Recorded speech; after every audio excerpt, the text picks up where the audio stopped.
Miss Millennial Philippines 2019 is brought to you by Potency, Mega Sound Smart Pro Videoke, Philippine Airlines, Efficacent Oil, Nescafe Creamy White, and Lola Remedios. Napakadaming pasalubong Mga kakanyin. Umpisahan na natin po para makakain na tayo. Tama. This Tuesday, tuloy ang pagkilala natin sa ating mga Miss Millennial Queens. Tuloy-tuloy din ang ating pag-discover ng mga hidden treasures ng kani-kanilang probinsya. That's right. At today, eto, nakasama ni Riza at Poleng ang ating Miss Millennial na bumisita sa Rizal. And today, we will explore the province of Rizal with Miss Millennial Rizal 2019, Ashley Tuwason. Be mesmerized with the cradle of Philippine arts as Miss Rizal 2019 proudly presents the beauty of her province. Ashley Tuazon, Miss Millennial Rizal 2019.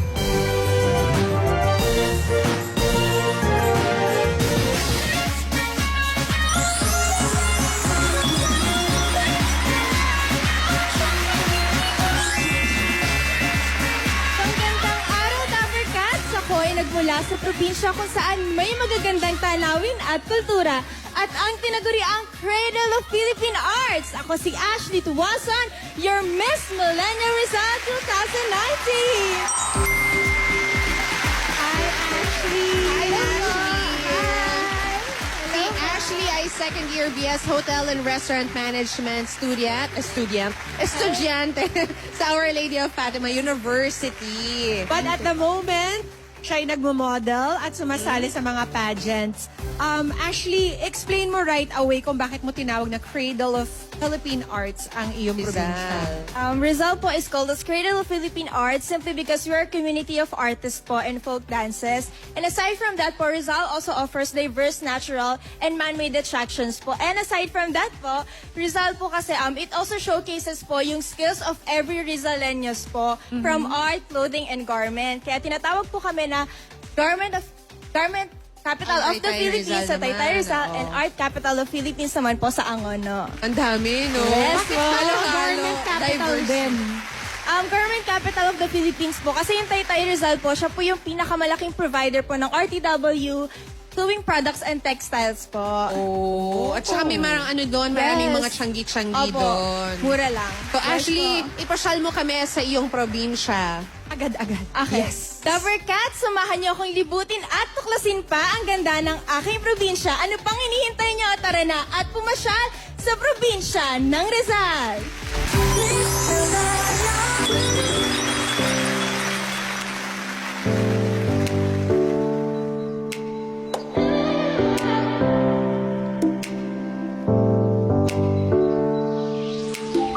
Nagmula sa probinsya kung saan may magagandang tanawin at kultura at ang tinaguriang Cradle of Philippine Art. Tara't samahan niyo akong mamasyal sa probinsya ng Rizal.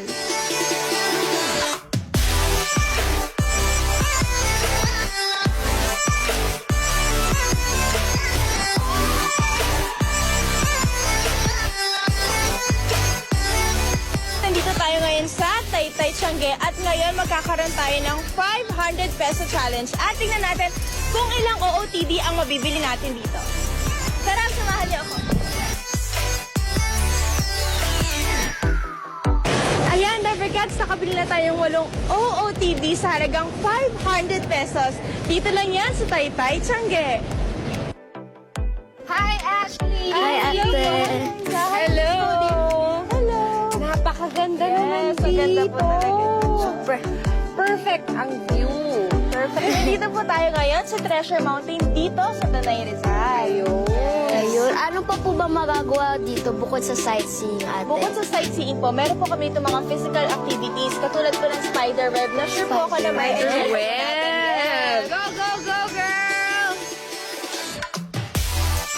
Smile! We made it! Finally! Hi guys! So, nandito po kami ngayon sa spiderweb.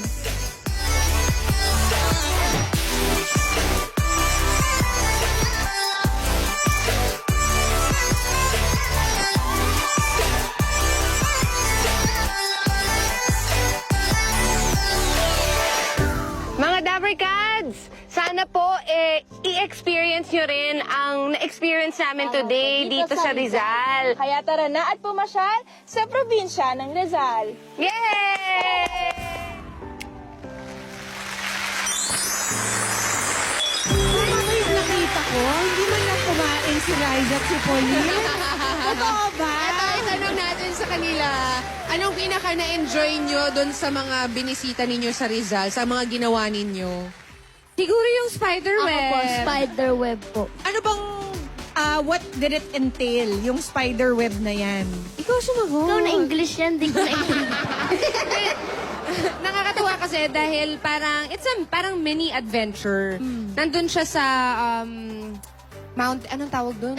Treasure Mountain. po. So yung paakyat pa lang doon, adventure na. Opo. Tapos, aakyat Mga ka pa view. doon sa web para makita mo talaga yung full view ng Tanay Rizal. Eh, ang alam ko, di ba you're afraid of height? Yes. Pero ginawa niya po. Ito kasi, Congratulations. di ba si Riza din? Takot Oo, din takot siya sa din. height. Pag nasa mood po, natatakot. Yung fear niya may mood. Pag nasa mood siya, hindi daw siya takot.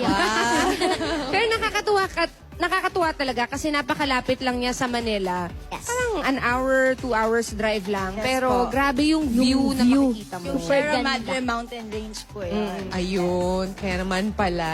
Pero aside from the spider web place na pinuntahan ni Naponin, ano pa yung mga must-sees sa iyong probinsya?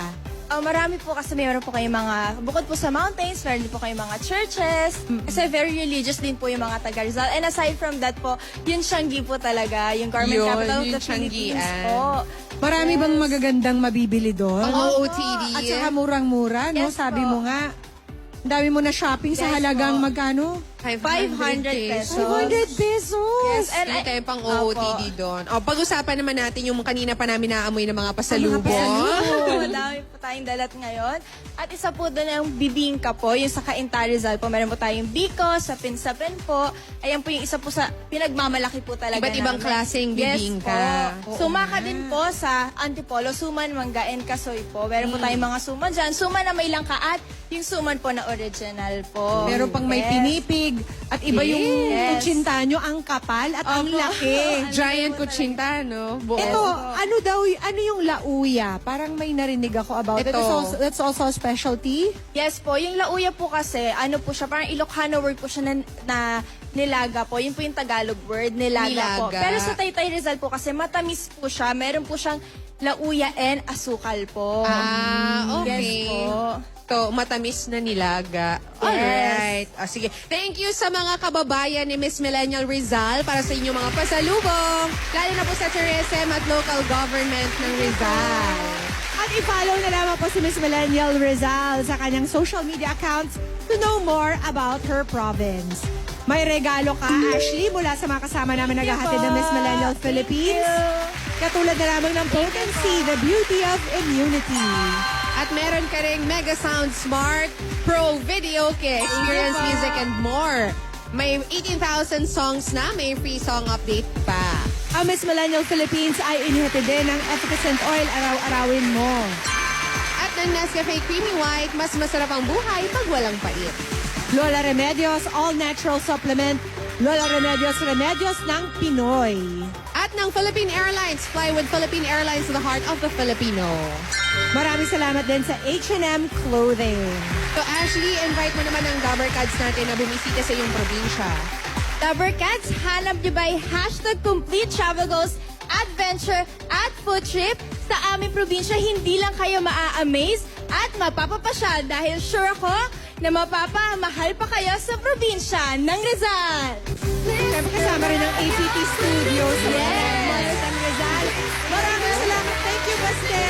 Salamat din kay Miss Millennial Rizal, Ashley Tuazon. Thank you. At bukas sa Western Visayas naman ang ating biyahe, Gimaras. Gimaras tayo with Tita Ruby. Yes, sasamahan tayo ni Ruby dyan. At dito lang yan sa Miss Millennial Philippines 2019. Sumubi naman tayo sa barangay sa One for All for One. Miss Millennial Philippines 2019 grand winner will receive 500,000 pesos. She will move into her house and lot from Lysandra. Angat ka dito. and drive home a brand new Suzuki Ciaz GLX. She will also wear the crown, which stands for the strong, independent young Filipina who has a heart for her hometown. It's a crown pit for the next Miss Millennial Philippines.